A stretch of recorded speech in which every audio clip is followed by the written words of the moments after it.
Hey, it's Jay, and today we're taking care of garage door hardware.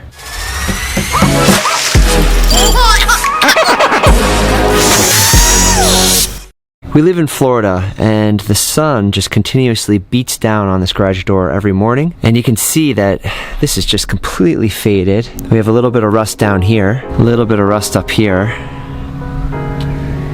But the black that used to be here that was very distinguishing is completely faded. It's just this light gray now. So we're gonna restore it back to its former glory.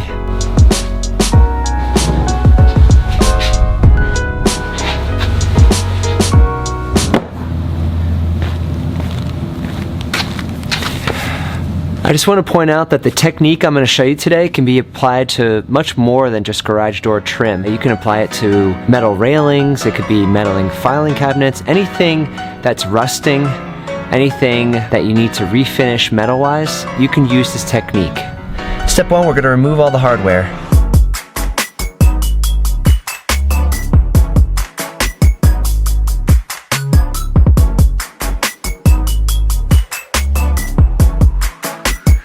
Alright, next I'm going to take an orbital sander. So I've got my dust mask on. We're going to sand these down. I've got a 150 grit on here. We're going to do 150 first, and then we're going to go to 220. And that should take care of most of the rust spots or any rough edges.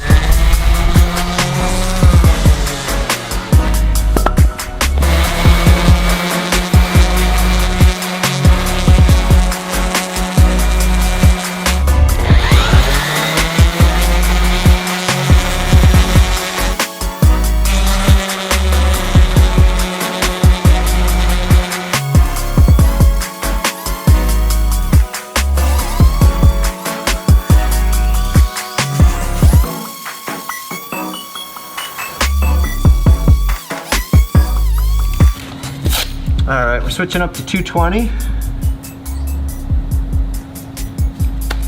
By the way, I'm only about 15 minutes into this project. It's going pretty fast.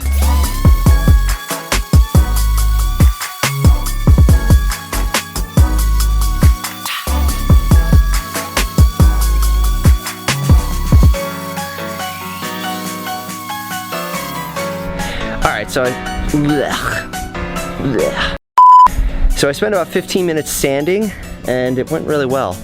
All the rust, everything that looked tarnished or dull kind of came right off.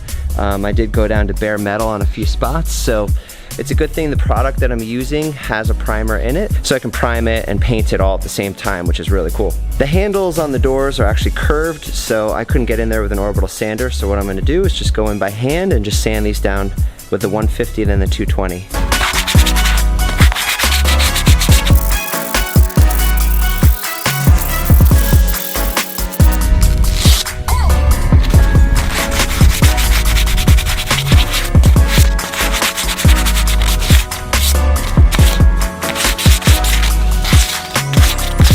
Okay, let's just do a quick review here. They're sanded down. You can see these were by hand on the handles, but it's super smooth. Still got some black dust on it. Everything is pretty well prepped. So the next step is we're gonna wash all these with just a mild soap and water. Oh, soap, warm water. 2 clean microfiber cloths, 1 to clean, 1 to dry.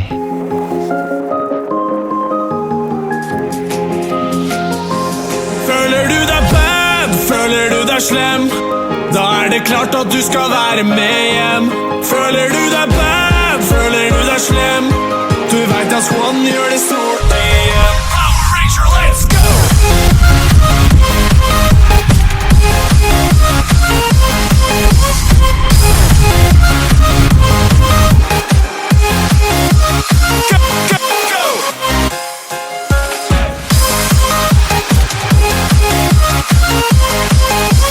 On the second round of washing, I had gloves on because I wanted to make sure that I didn't get any oils on the metal. These gloves are just a good precaution to take when you're doing that final wash before paint goes on. Speaking of paint, I think we're ready. I wanted to spray paint the tops of the screws as well so they match, but I wasn't sure how I was going to do it because there are a ton of screws, first of all, and second of all, I didn't want to have to hold each one and then spray paint my hand as well as spray painting the screw. So I figured might as well just screw them into this pressure treated board and then I could just spray paint them all at once.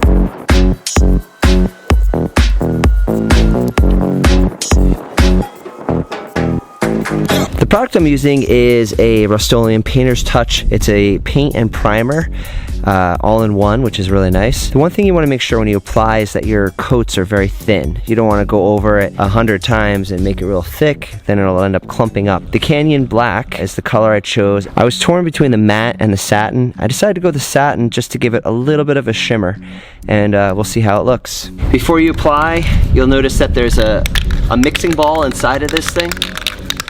Over time, the paint can, when it sits on the shelf, it just settles down and it actually separates. By mixing it together, you're gonna make more of a homogeneous solution. Just test it first, make sure the nozzle is clear. You wanna stay a few inches away.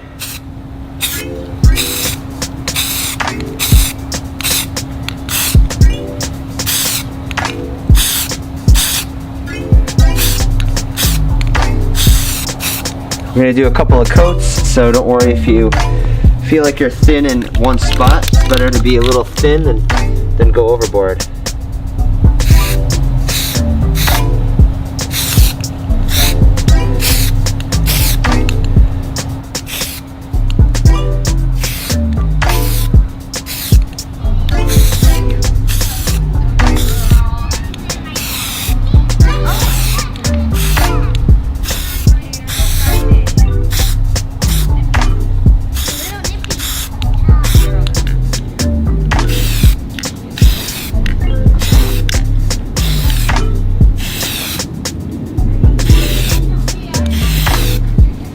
Okay, just picked the kids up from school. It's been about 20 minutes since the first coat, and the Rust-Oleum product says on the directions that you either have to paint 2 coats within the first hour or you have to wait 48 hours before you do the second coat.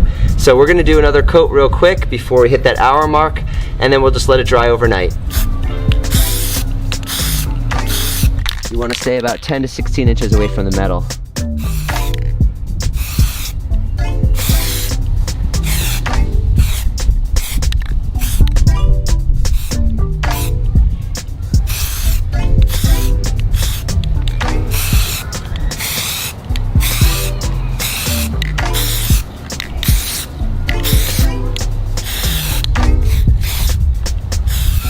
I think we're good. We're gonna let that dry for 24 hours.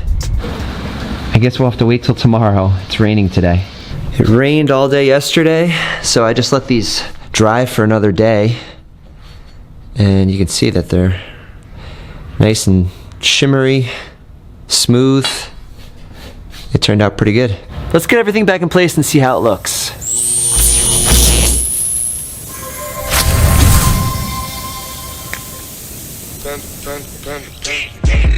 I got broads in Atlanta. Just to lean the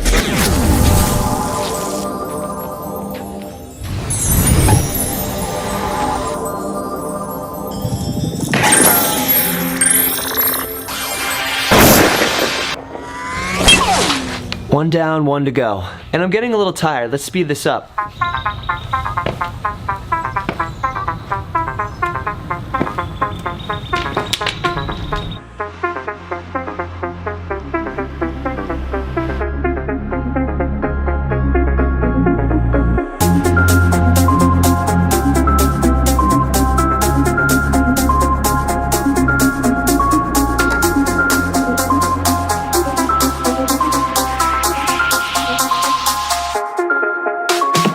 Thanks for watching. If you like this video, please give it a thumbs up and subscribe to this channel. Don't forget the giveaway is open until we reach 1,000 subscribers. I'll link all the details down below.